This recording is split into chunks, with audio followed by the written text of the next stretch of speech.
بسم اللہ الرحمن الرحیم الحمد للہ رب العالمین والصلاة والسلام علی سید المرسلین وعلی آلہ وصحبہ اجمعین اما بعد قال اللہ عز وجل فی محکم تنزیل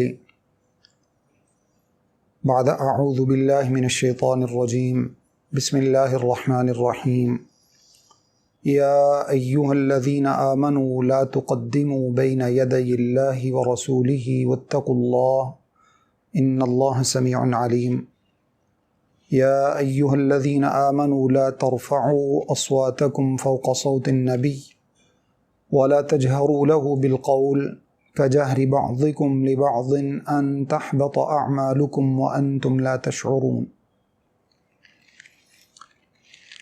مختصر حمد و ثنا اللہ رب العزت کے لیے اور درود و سلام نبی مکرم صلی اللہ علیہ وآلہ وسلم کی ذات گرامی پر۔ حمد و ثنا اور درود و سلام کے بعد اسلام ایک ایسا مکمل دین اور ضابطۂ حیات ہے جو نبی مکرم صلی اللہ علیہ وآلہ وسلم کی حیات طیبہ میں ہی اللہ رب العزت نے جس کی تکمیل فرما دی، جس کو مکمل کر دیا، اور اس میں کوئی کمی کوتاہی اللہ رب العزت نے نہیں رہنے دی۔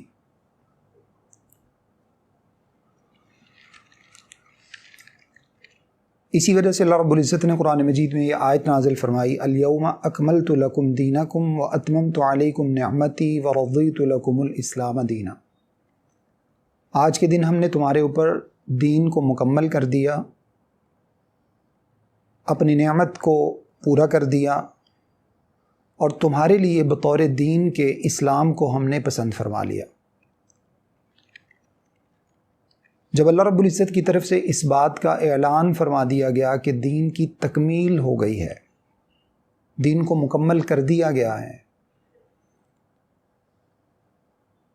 اور جن کے اوپر اللہ رب العزت نے دین کو نازل فرمایا ان کو بھی اللہ رب العزت نے قرآن مجید میں مختلف آیات میں، اور نبی مکرم صلی اللہ علیہ وسلم نے بھی احادیث میں اس بات کی وضاحت فرمائی، ان کو بھی اللہ رب العزت نے یہی بات ارشاد فرمائی کہ اب آپ نے جو مقصد آپ کو دے کر بھیجا گیا تھا اس مقصد کی آپ نے تکمیل فرما دی ہے۔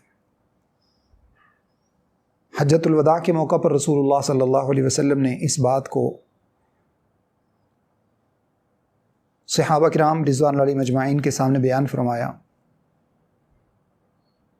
فرمایا ترکتکم علی الملۃ البیضاء لیلھا کنہارھا، میں تمہیں ایک ایسے روشن رستے پر چھوڑ کر جا رہا ہوں جس کی راتیں بھی دنوں کی طرح چمکتی ہیں۔ پھر آپ صلی اللہ علیہ وسلم نے بہت سی باتیں بیان فرمائی، انہی میں سے یہ کہ رسول اللہ صلی اللہ علیہ وسلم نے جب دین کی تکمیل کا اعلان فرمایا جو اللہ تعالیٰ کی طرف سے کیا گیا تھا، تو نبی مکرم صلی اللہ علیہ وسلم نے صحابہ کرام رضوان اللہ علیہم اجمعین سے دریافت کیا، کیا میں نے تم تک مکمل دین پہنچا دیا ہے؟ تمام صحابہ کرام نے بیک زبان کہا کہ اللہ کے رسول صلی اللہ علیہ وسلم آپ نے مکمل دین ہم تک پہنچا دیا ہے۔ اس کے بعد رسول اللہ صلی اللہ علیہ وسلم نے انگشت شہادت کو بلند فرمایا اور 3 مرتبہ یہ بات ارشاد فرمائی، اللہم اشہد اللہم اشہد اللہم اشہد، اے اللہ گواہ ہو جائیے، اے اللہ گواہ ہو جائیے، اے اللہ گواہ ہو جائیے کہ میں نے اپنا مقصد بعثت جو تھا وہ لوگوں تک پہنچا دیا ہے۔ اب اس آیت کی طرف آتے ہیں جو میں نے آپ کے سامنے تلاوت کی، سورۃ الحجرات کی ابتدائی 2 آیات ہیں 26ویں پارے میں۔ اللہ رب العزت نے ارشاد فرمایا، اے ایمان والو لا تقدموا بین یدی اللہ ورسولہ واتقوا اللہ، اللہ اور اس کے رسول صلی اللہ علیہ وآلہ وسلم سے آگے مت بڑھو،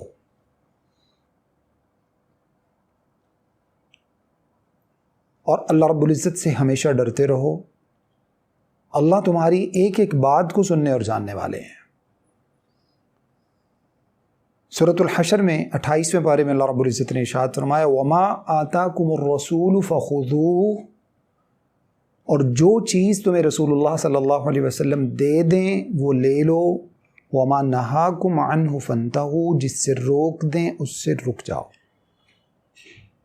یہی اصل میں دین کی بنیادی روح اور دین کا محور ہے۔ دین کوئی میری اور آپ کی گھر کی چیز نہیں ہے، دکان سے ملنے والا کوئی سامان نہیں ہے کہ ہم اس میں جتنی چاہیں ایکسٹینشن کر لیں، جتنا چاہیں اس میں ایڈیشن کر لیں، جتنا چاہیں بڑھا لیں، جتنا چاہیں گھٹا لیں۔ جیسے ہمارے گھر کی کھیتی ہو، ہمارے گھر کی جائیداد ہو، ہم چاہیں تو اس کو بڑا کرتے جائیں، چاہیں تو چھوٹا کرتے جائیں، ایسا نہیں ہے۔ دین اللہ تعالیٰ کی طرف سے دی ہوئی ایک امانت ہے جو اللہ رب العزت نے رسول اللہ صلی اللہ علیہ وسلم کو امین بنایا، اور رسول اللہ صلی اللہ علیہ وسلم نے وہ امانت ہم تک پہنچا دی۔ اب اس کے بعد وہ جو دین رسول اللہ صلی اللہ علیہ وسلم نے ہمیں دے دیا، ہم تک پہنچا دیا، اسی دین کے اوپر عمل کر کے ہم اللہ رب العزت کو راضی کر سکتے ہیں، اسی دین پر عمل کر کے ہم جنت میں جا سکتے ہیں، اور اسی دین پر عمل کرنے کا ہم سے مطالبہ، تقاضا، اور اسی پر ہمیں مکلف بنایا گیا ہے۔ اس کے علاوہ جو دین رسول اللہ صلی اللہ علیہ وسلم نے ہم تک پہنچا دیا، اس کے علاوہ ذرے کے برابر بھی اگر کسی اور چیز کو دین سمجھ کر ہم اس کے اوپر عمل کرنے کی کوشش کریں گے، اس کے بارے میں صحیح بخاری کے اندر عائشہ رضی اللہ تعالی عنہا بیان فرماتی ہیں کہ اللہ کے رسول صلی اللہ علیہ وسلم نے ارشاد فرمایا من احدث فی امرنا ھذا ما لیس منہ فہو رد، جس شخص نے ہمارے دین کے اندر ایک ذرہ کے برابر بھی کسی چیز کا اضافہ کیا، کسی چیز کو ایڈٹ کیا دین کے اندر، دین اللہ رب العزت نے مکمل نازل فرما دیا ہے۔ آیت میں نے آپ کے سامنے تلاوت کی ہے۔ فرمایا اس دین کی تکمیل کے بعد اگر کسی شخص نے کسی ایک بھی بات کو ثواب سمجھ کر، دین سمجھ کر اس کے اوپر عمل کیا، اس کو ایجاد کیا، اس کو لوگوں تک پہنچایا، لوگوں کو عمل کرنے کے لیے ابھارا، یہ سب چیزیں اس کے اندر شامل ہیں۔ بطور دین کے کسی نئی بات کو پیدا کر کے لوگوں کو اس کی طرف دعوت دی، ما لیس منہ، رسول اللہ صلی اللہ علیہ وسلم نے فرمایا ایسی بات جو دین کے اندر نہیں تھی۔ اکثر اس طرح کے معاملات جو جیسا کہ آج بھی ہمارے پورے ملک میں اس طرح کی ایک عجیب سی جو ہے وہ صورتحال کا سامنا ہے ہم سب لوگوں کو، ایسے معاملات کے اندر سب سے پہلے یہ بات کہی جاتی ہے کہ رسول اللہ صلی اللہ علیہ وسلم نے اس بات سے منع کہاں فرمایا ہے۔ الفاظ آپ کے سامنے رکھ رہا ہوں، صحیح حدیث کے، صحیح بخاری کے الفاظ ہیں جس پر کسی کو کوئی اختلاف نہیں ہے۔ ما لیس منہ، جو چیز ہمارے دین کے اندر نہیں تھی، اب وہ آپ محبت کے نام پہ کیجئے، وہ عقیدت کے نام پہ کیجئے، وہ آپ ثواب سمجھ کے کیجئے، کچھ بھی سمجھ کے کیجئے، جب وہ دین کے اندر نہیں تھی تو رسول اللہ صلی اللہ علیہ وسلم نے فرمایا اس کا انجام کیا ہے؟ فَهُوَ رَدٌّ، رد کا لفظ ہماری اردو زبان میں ہم استعمال کرتے ہیں، وہ مردود ہے، وہ ریجیکٹڈ ہے، وہ لوٹا دی گئی ہے، وہ دین کے اندر اللہ رب العزت کے ہاں بطور دین کے قابل قبول نہیں ہے۔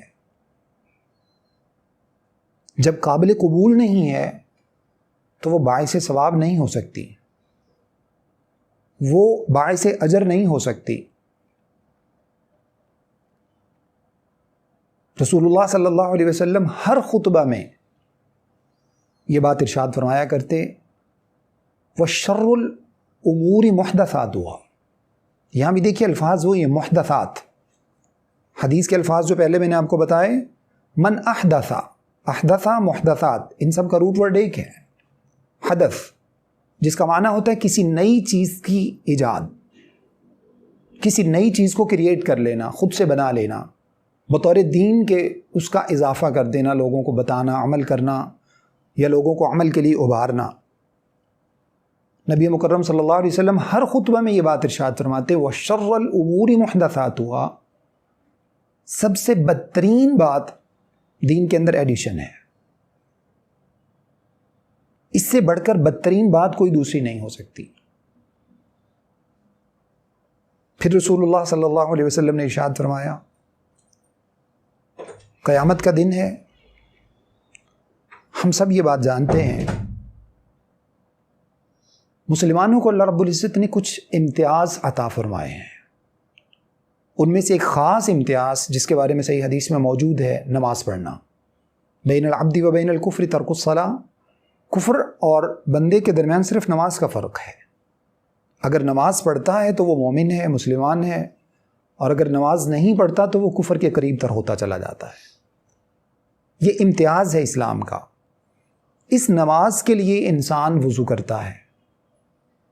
صحیح حدیث میں موجود ہے کہ جن اعضاء کے اوپر وضو کا پانی لگتا ہے، رسول اللہ صلی اللہ علیہ وسلم نے صحیح حدیث میں ارشاد فرمایا کہ قیامت والے دن جب یہ وضو کرنے والے یعنی نمازی لوگ قیامت والے دن آئیں گے، غرًا محجلین من آثار الوضوء، صحیح حدیث کے الفاظ ہیں، فرمایا کہ ان کے جو وضو کے اعضاء ہوں گے یہ قیامت والے دن چمکتے ہوئے ہوں گے، اور انہی وضو کے اعضاء کی وجہ سے رسول اللہ صلی اللہ علیہ وسلم اپنی امت کے لوگوں کو پہچانیں گے۔ جب اللہ کے رسول صلی اللہ علیہ وسلم حوض کوثر پر موجود ہوں گے، ایک گروہ جن کے وضو کے اعضاء چمک رہے ہوں گے، اس کا معنی یہ ہے کہ وہ نمازی ہوں گے، وہ نماز پڑھتے ہوں گے، امت محمد صلی اللہ علیہ وسلم سے ہوں گے، وہ نبی اکرم صلی اللہ علیہ وسلم کی طرف جانے لگیں گے آب کوثر پینے کے لیے۔ اور آب کوثر ایک اعزاز ہے جو ہر جنتی کو دیا جائے گا، اور آب کوثر پینے کے بعد قیامت کی لگی ہوئی پیاس، دنیا کے اندر انسان کی جتنی پیاس ہوگی یہ سب کی سب ختم ہو جائے گی، انسان سیراب ہو جائے گا، جس کے بعد انسان کو کوئی تشنگی نہیں رہے گی۔ یہ آب کوثر پینے کے لیے وہ گروہ رسول اللہ صلی اللہ علیہ وسلم کی طرف جانے لگے گا تو فرشتوں کی طرف سے اس گروہ کو روک دیا جائے گا، منع کر دیا جائے گا، جس کا مطلب یہ ہے کہ یہ لوگ جنت میں جانے والے ہوں گی تو ان کو جنت میں داخل ہونے سے روک دیا جائے گا۔ اللہ کے رسول صلی اللہ علیہ وسلم ارشاد فرمائیں گے کہ اے فرشتوں ان کو آنے دو، یہ میری امت کے لوگ ہیں۔ الفاظ پہ غور کیجئے گا، فرشتے کیا کہیں گے اللہ کے رسول صلی اللہ علیہ وسلم کو؟ وہ کہیں گے اللہ کے رسول صلی اللہ علیہ وسلم ان کو حوض کوثر سے آب کوثر پینا منع کر دیا گیا ہے، ان کا جنت میں داخلہ روک دیا گیا ہے، کیونکہ انک لا تدری ما احدثوا بعدک۔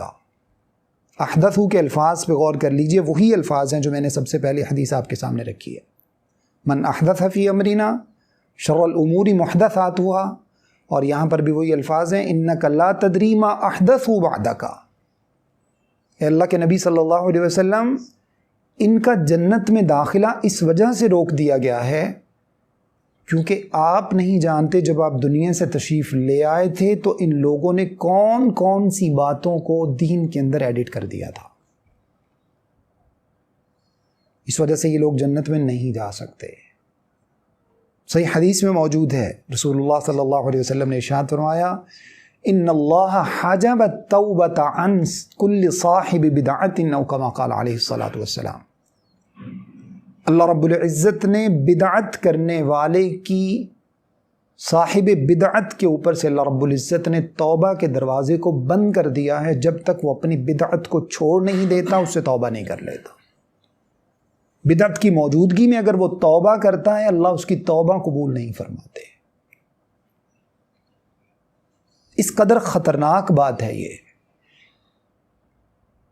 اب اس کو ہم نے کسی بھی نام سے دین کے اندر اضافہ کرنے کی کوشش کی ہو، محبت کے نام پر، قرآن پاک کی آیت میں نے آپ کے سامنے رکھی ہے، ہم یقینی طور پر صحابہ کرام رضوان اللہ علیہم اجمعین سے زیادہ اللہ کے رسول صلی اللہ علیہ وسلم سے محبت تو نہیں کرتے۔ عروہ بن مسعود ثقفی رضی اللہ تعالیٰ عنہ فرماتے ہیں جب ابھی اسلام قبول نہیں کیا تھا صلح حدیبیہ کے موقع پر اہل مکہ کے سفیر بن کر رسول اللہ صلی اللہ علیہ وسلم کے ساتھ معاہدہ کرنے کے لیے گئے۔ کافی ڈیٹیل میں وہ الفاظ ہیں جن کا خلاصہ میں آپ کے سامنے بیان کرتا ہوں۔ واپس آ کر جو انہوں نے اسٹیٹمنٹ دی، جو بیان جاری کیا اہل مکہ کے سامنے سفارت کاری کے بعد، یعنی ابھی مسلمان نہیں ہوئے تو اس وقت کی بات ہے، کہنے لگے لوگوں میں نے کیسر و کسریٰ کے درباروں کو دیکھا ہے، میں نے بہت بڑے بڑے بادشاہوں کے درباروں میں جا کر دیکھا ہے، لیکن اللہ کی قسم جو منظر میں نے آج محمد کے دربار میں دیکھا ہے صلی اللہ علیہ وسلم، جو ان کے جانثاروں کا عالم میں نے دیکھا ہے، وہ میں نے دنیا میں کہیں نہیں دیکھا۔ محبت کا جو عالم میں نے آج جس کا مشاہدہ کیا ہے۔ کہنے لگے رسول اللہ صلی اللہ علیہ وسلم جب کھنکارتے ہیں اور ان کی بلغم مبارک ان کی زبان سے نکلتی ہے تو صحابہ کے ہاتھ اس کے نیچے ہوتے ہیں۔ محبت کا یہ عالم ہے۔ جب وہ وضو کرتے ہیں تو ان کے وضو کے پانی کا قطرہ زمین پر نہیں گرنے دیا جاتا، صحابہ اس کو لیتے ہیں اور اپنے جسم کے اوپر مل لیتے ہیں۔ تو مجھے یہ بتاؤ کہ جو لوگ اپنے نبی علیہ الصلاۃ والسلام کے وضو کے پانی کے قطرے زمین پر نہیں گرنے دیتے، تم کیا تصور کر سکتے ہو کہ وہ ان کا خون زمین پر گرنے دیں گے؟ یہ محبت کا عالم ہے۔ لیکن یہ اتنی بڑی محبت ہونے کے باوجود جب اللہ تعالیٰ کی طرف سے کوئی حکم آ جاتا ہے تو اس کی تعمیل کس انداز سے ہوتی ہے؟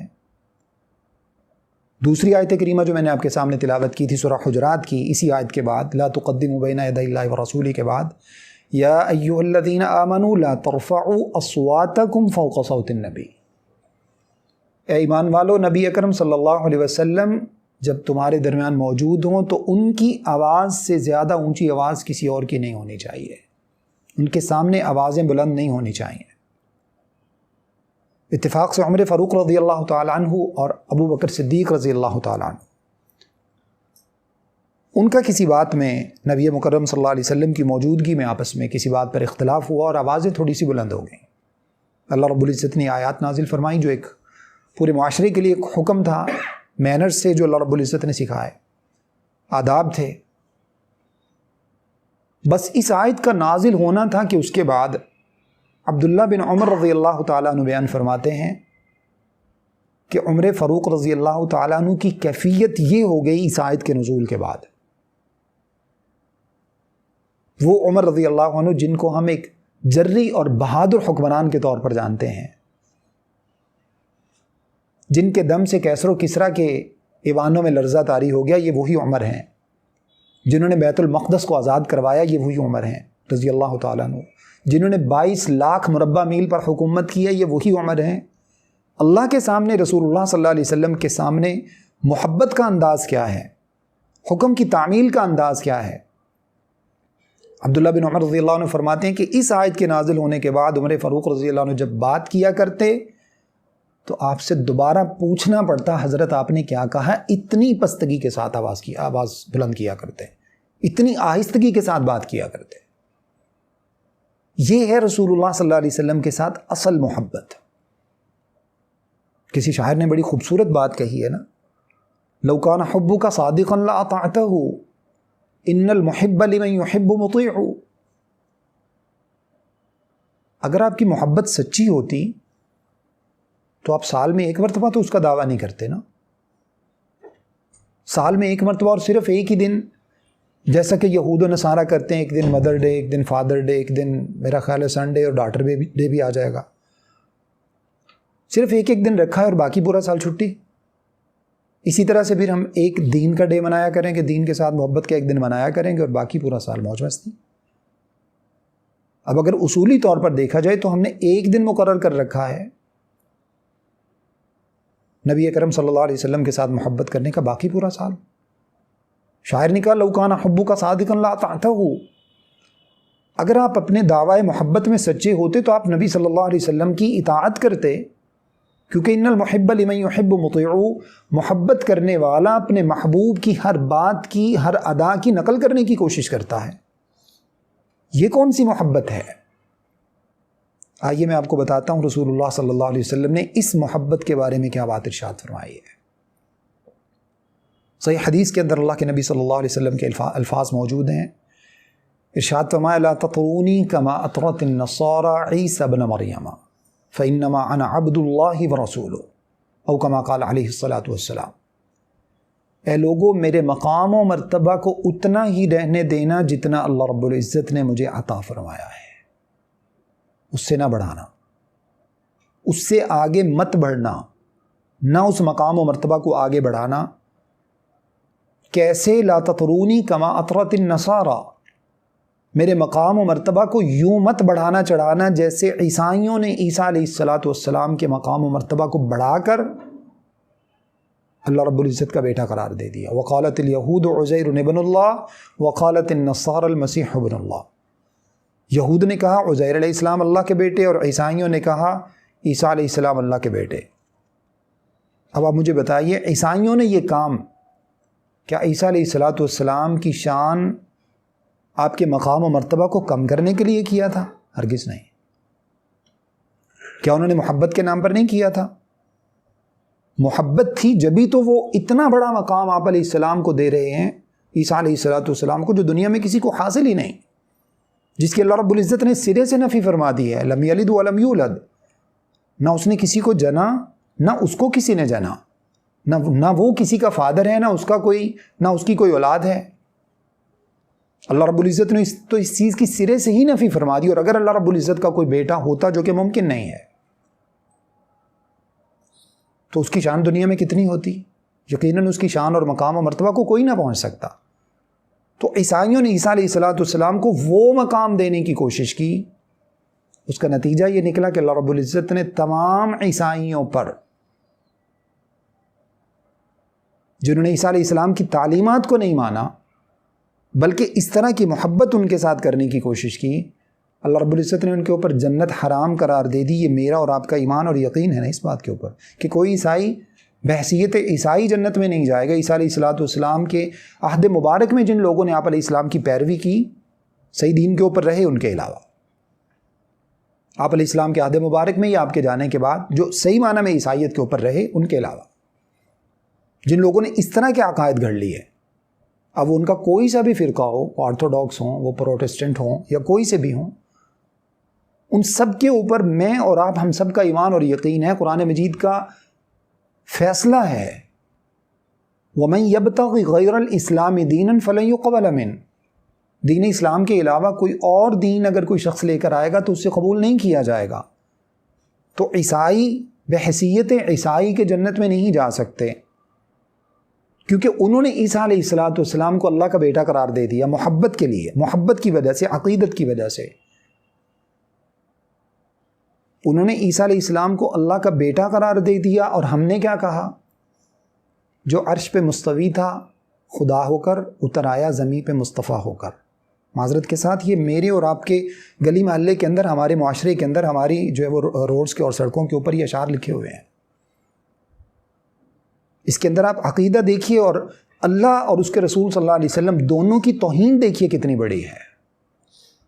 جو عرش پہ مستوی تھا خدا ہو کر اتر آیا زمین پہ مصطفیٰ ہو کر، کوئی فرق نہیں ہے دونوں میں، ایک ہی ہے۔ وہ عیسیٰ علیہ السلام کو اللہ کا بیٹا قرار دے کر جہنم میں جائیں، اور ہم نبی مکرم صلی اللہ علیہ وسلم کو اللہ قرار دے کر جنت میں جائیں، العیاذ باللہ من ذالک۔ رسول اللہ صلی اللہ علیہ وسلم کے الفاظ جو میں نے آپ کے سامنے رکھے، لا تطرونی کما اطرت النصارى، لوگوں عیسائیوں جیسا سلوک جو انہوں نے عیسیٰ علیہ السلام کے ساتھ کیا تھا وہ میرے ساتھ مت کرنا۔ یہ تم نے کیا سلسلہ بنا رکھا ہے محبت کے نام پر؟ اور محبت، بدعت جو ہے وہ بانج نہیں ہوتی، ہر سال نئے سے نئے انڈے اور بچے دیتی ہے۔ میرے اور آپ کے سامنے کی بات ہے، یہ سلسلہ چند سالوں میں اتنا زیادہ بڑھ گیا۔ اگر یہ دین تھا، اگر یہ شریعت تھی، تو مجھے ایمان سے ایک بات بتائیے، نبی مکرم صلی اللہ علیہ وسلم کے عہد مبارک میں آپ کا یوم ولادت کتنی مرتبہ آیا؟ 63 مرتبہ، 63 ٹائمز۔ نبوت ملنے کے بعد رسول اللہ صلی اللہ علیہ وسلم کے عہد مبارک میں، اس سے پہلے تو نبوت نہیں ملی تھی، دین نہیں تھا ابھی۔ جب نبوت مل گئی، جب آپ صلی اللہ علیہ وسلم کو بحیثیت نبی کے مبعوث فرما دیا گیا، اس کے بعد یہ دن آپ صلی اللہ علیہ وسلم کی زندگی میں کتنی مرتبہ آیا؟ 23 ٹائمز، 23 مرتبہ۔ کسی ایک مرتبہ بھی رسول اللہ صلی اللہ علیہ وسلم نے اس کے اوپر عمل کیا؟ کوئی قرآن کی آیت اس کے اوپر ہوتی؟ اگر صحابہ کرام رضوان اللہ علیہم اجمعین نے کیا ہوتا تو کوئی بخاری شریف کے اندر کوئی حدیث ہوتی، کوئی مسلم کے اندر ہوتی، کوئی باقی سنن کی کتب میں ہوتی، کوئی دیگر جو مسانید ہیں، مسند کی جو کتابیں ہیں، کوئی ان کے اندر ہوتی۔ چلیں صحیح حدیث نہ ہوتی، کوئی ضعیف ہی ہوتی، کسی ایک صحابی کا عمل ہی ہوتا رضی اللہ عنہ۔ ضعیف بھی چھوڑ دیجئے، ضعیف بھی احادیث کے اندر ایک درجہ ہوتا ہے، اگرچہ وہ روایت قابل قبول نہیں ہوتی، اس کے اندر سقم ہوتا ہے، کمزوری ہوتی ہے۔ موضوع وہ حدیث کہلاتی ہے جو سرے سے حدیث ہوتی نہیں ہے، جو سرے سے حدیث ہی نہیں ہوتی،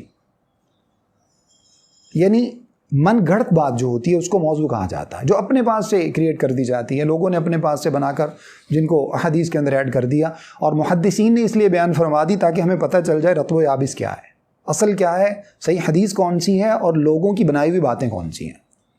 کوئی موضوع روایتی ہوتی، کوئی موضوع بھی نہیں ہے۔ اور اگر جا کر ہمارے پیارے لوگوں کو دلیل ملی تو اللہ رب العزت مجھے اور آپ سب کو معاف فرمائے۔ میلاد منانے کی، اللہ کے رسول صلی اللہ علیہ وسلم کے لیے ہر سالگرہ یا سیلیبریشن کرنے کی دلیل ملی تو کس کی جا کے ملی؟ ابو لہب کی۔ انا للہ و انا الیہ راجعون۔ جس ابو لہب کو اللہ رب العزت نے قرآن مجید میں ملعون قرار دیا، تباہ و برباد ہونے والا قرار دیا، تبت یدا ابی لہب و تب، خود برباد ہو گیا، اس کے ہاتھ ٹوٹ گئے، جس کی زبان پر آپ صلی اللہ علیہ وسلم کی پہلی دعوت کے سامنے یہ الفاظ نکلے، رسول اللہ صلی اللہ علیہ وسلم کو اس نے کہا تبن لک یا محمد۔ اللہ رب العزت مجھے معاف فرمائے، عربی زبان کے الفاظ جو میں نے آپ کے سامنے رکھے ہیں چونکہ حدیث کے اندر موجود ہیں۔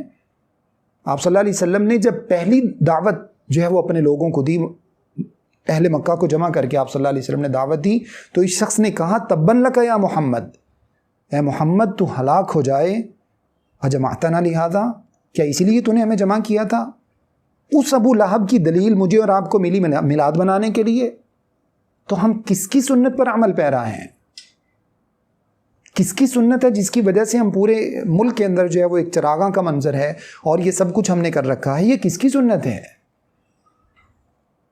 جس کی سنت کے اوپر ہم عمل پیرا ہیں، یقینی طور پر پھر المرء مع من احب، انسان تو اسی کے ساتھ ہوگا نا جس کے ساتھ محبت کرتا ہے۔ من تشبہ بقوم فہو منہم، قیامت والے دن انسان ان کے ساتھ ہوگا جن کی مشابہت اختیار کرتا ہے، جس کے پیچھے چلتا ہے۔ اب ان کے پیچھے چلنے کی وجہ سے، ابو لہب کے پیچھے چلنے کی وجہ سے کوئی شخص پھر انجام کار کے اعتبار سے کہاں ہوگا؟ یقیناً جہاں پہ ابو لہب ہوگا۔ یہ دلیل مجھے پورے قرآن و حدیث کا ہم نے مطالعہ کیا تو ہمیں آ جا کے یہ دلیل ملی کہ ابو لہب نے چونکہ آپ صلی اللہ علیہ وسلم کی پیدائش پر لونڈی کو آزاد کیا تھا، فرض کیجئے اس نے خوشی منائی بھی تھی۔ پیدائش پر خوشی منانا ایک فطری سی بات ہے، ہمارے گھر پہ بچے کی پیدائش ہوتی ہم بھی خوشی مناتے ہیں، اس سے اسلام نے منع نہیں کیا، اسلام نے ان چیزوں سے منع نہیں کیا، ہم خوشی مناتے ہیں، اپنے بچوں کی بھی خوشی مناتے ہیں، لیکن کیا ہر سال مناتے ہیں؟ ہر سال تو نہیں مناتے۔ اصل مسئلہ تو یہ ہے کہ رسول اللہ صلی اللہ علیہ وسلم کی پیدائش کے موقع پر کیا قریش نے خوشی نہیں منائی تھی؟ کیا آپ کے دادا نے خوشی نہیں منائی تھی؟ تمام اہل مکہ نے خوشی منائی تھی آپ صلی اللہ علیہ وسلم کی پیدائش پر۔ ایک سردار قبیلے سے آپ صلی اللہ علیہ وسلم کا تعلق تھا، لیکن اس کے بعد جب رسول اللہ صلی اللہ علیہ وسلم نے 63 سال میں خوشی اپنی پیدائش کی نہیں منائی، صدیق اکبر رضی اللہ تعالی عنہ نے 2 مرتبہ آپ رضی اللہ عنہ کے عہد مبارک میں، عہد خلافت میں 2 مرتبہ یہ موقع ہے، انہوں نے خوشی نہیں منائی۔ 10 مرتبہ عمر فاروق رضی اللہ عنہ کے عہد مبارک میں یہ موقع ہے، انہوں نے خوشی نہیں منائی۔ علی رضی اللہ عنہ کے عہد مبارک میں یہ موقع ہے، انہوں نے خوشی نہیں منائی۔ عثمان غنی رضی اللہ عنہ کے عہد مبارک میں یہ موقع آتا رہا، انہوں نے خوشی نہیں منائی. اور پھر تھوڑا سا آگے بڑھ جائیے، تمام صحابہ میں سے کسی ایک نے خوشی نہیں منائی، تمام تابعین میں سے کسی نے خوشی نہیں منائی. وہ ائمہ فقہا، وہ ائمہ اربع جن کے پیچھے اس وقت جو ہے وہ ہمارا ایک جمع غفیر جن کو فالو کرتا ہے، ان میں سے کسی ایک امام نے خوشی نہیں منائی. اور سب سے پہلے خوشی اگر منائی کسی شخص نے تو وہ رافضی تھا، وہ فاطمی لوگ تھے جو صحابہ کرام کو اتنی بڑی بڑی گالیاں بکا کرتے تھے. 7ویں صدی ہجری میں مصر کے اندر فاطمیوں نے اس کام کی بنیاد رکھی. انہوں نے سب سے پہلے آپ صلی اللہ علیہ وسلم کی، ابھی بھی آپ دیکھ لیجئے، یہ میں صرف کہنے کی بات نہیں ہے، مشاہدہ ہے. جہاں جہاں پر روافض کے جھنڈے ہوتے ہیں، جہاں جہاں پر روافض کے کیمپ ہوتے ہیں، وہیں پر آپ کو میلاد کے کیمپ نظر آئیں گے. صرف کالے کپڑے نہیں پہن رکھے، باقی سب کچھ تو وہی ہے. یہ کون سا دین ہے جس کے اوپر ہم عمل کر رہے ہیں؟ یقینی طور پر دوسری طرف دعویٰ کیا ہے؟ سوائے ابلیس کے سبھی تو خوشیاں منا رہے ہیں. یہ فتویٰ آپ نے دے دیا کہ ابلیس خوشیاں نہیں منا رہا، تو میری عرض یہ ہے کہ آپ نے یہ فتویٰ کس کے لیے جاری کیا ہے؟ یہ خوشی تو اللہ کے رسول صلی اللہ علیہ وسلم نے خود بھی نہیں منائی. اپنے فتوے پر غور کیجئے. صحابہ کرام نے نہیں منائی، اپنے فتوے پر غور کیجئے. تابعین نے نہیں منائی، اپنے فتوے پر غور کیجئے. تبع تابعین نے نہیں منائی، اپنے فتویٰ پر غور کیجئے. محدثین، مفسرین، ائمہ فقہا ائمہ اربع کسی ایک نے خوشی نہیں منائی، تو یہ فتویٰ آپ کس کے لیے جاری کر رہے ہیں؟ معذرت کے ساتھ میرا مقصد کوئی دین کے اندر انتشار پیدا کرنا نہیں ہے، انتشار نہیں ہے، یہ دین کی اصل صورتحال ہے.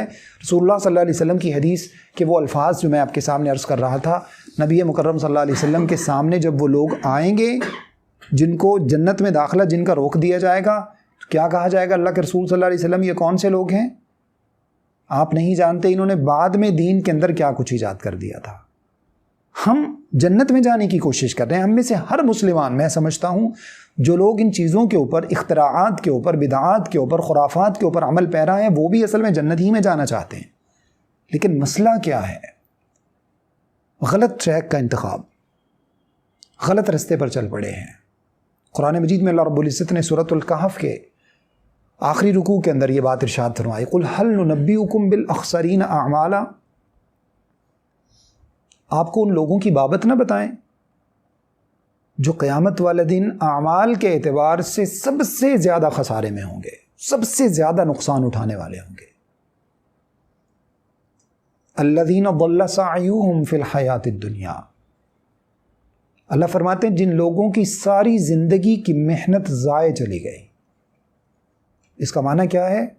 ان لوگوں نے محنت تو کی تھی، ضائع تبھی ہوئی نا جب محنت کی ہے.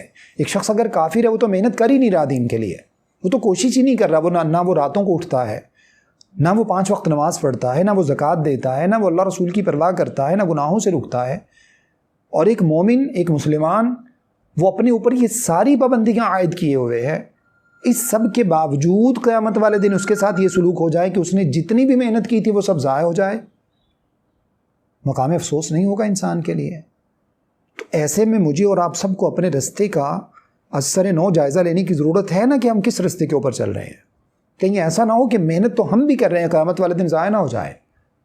اللہ نے فرمایا یہ کون سے لوگ ہیں؟ الذین ضل سعیہم فی الحیات الدنیا، جن کی دنیا کے اندر کی ہوئی ساری محنت ضائع ہو گئی. وہم یحسبون انہم یحسنون صنعا، وہ ساری زندگی یہی سمجھتے رہے کہ ہم تو اچھا کر رہے ہیں. یہ قرآن کے الفاظ کا ترجمہ ہے، یہ میری اپنی بات نہیں ہے. وہم یحسبون، وہ یہ گمان کرتے رہے، انہم یحسنون صنعا، کہ وہ تو بہت اچھا کر رہے ہیں. آج سب سے بڑی دلیل کیا ہے کسی بھی بدعت کے اوپر عمل پیرا ہونے کے لیے؟ اس میں برائی کیا ہے؟ ہم تو اچھا ہی کر رہے ہیں، ہم تو ثوابی کے لیے کر رہے ہیں. جو بھی بدعت ایجاد کی جاتی ہے، جس بھی بدعت کو فروغ دیا جاتا ہے، جس کے اوپر بھی عمل پیرا ہونے کی کوشش کی جاتی ہے، اس کے لیے سب سے بڑی دلیل کیا دی جاتی ہے؟ یہ کوئی بری بات تو نہیں ہے، یہ کچھ غلط تو نہیں ہے. میں نے آپ کے سامنے عیسائیوں کا ایک طرز عمل رکھا ہے.